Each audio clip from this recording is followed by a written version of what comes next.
Ito ang aking pangako, pag-ibig na di maglalaho.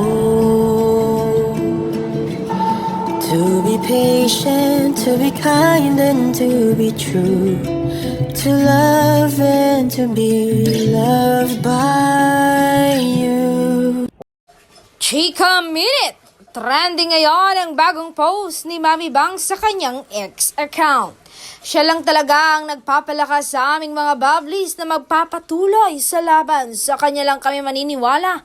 Don Bell forever po. Sabi nga niya sa kanyang post.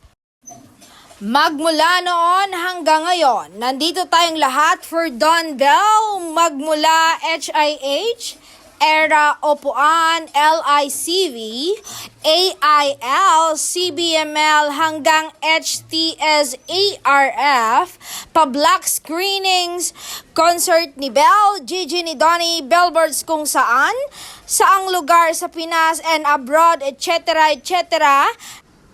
Nagkasakitan tayo, nagsamaan ng loob, dami nating pinagdaanan, pero nandito pa din tayo for Donnie and Bell. Bubblies and solids, kakayanan natin ito, walang bibitaw, tayo pa din, magkakasama hanggang forever.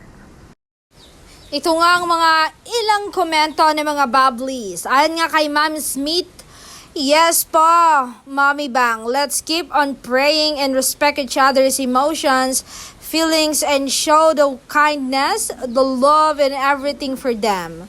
Don Bell, nakakalungkot pag may mga kakasamaan ng loob, kaya spread love, not hatred.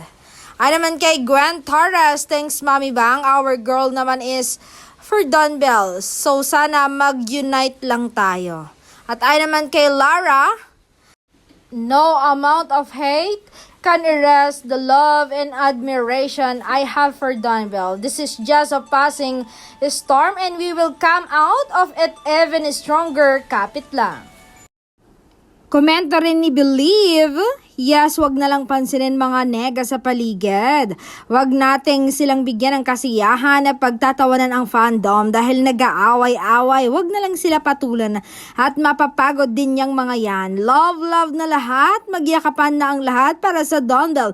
Everything happens for a reason. And ay naman kay DB Forever, salamat Mami Bang, isa ka sa haligi ng DBM Fire, di po tayo papatinag. Don Bell forever po.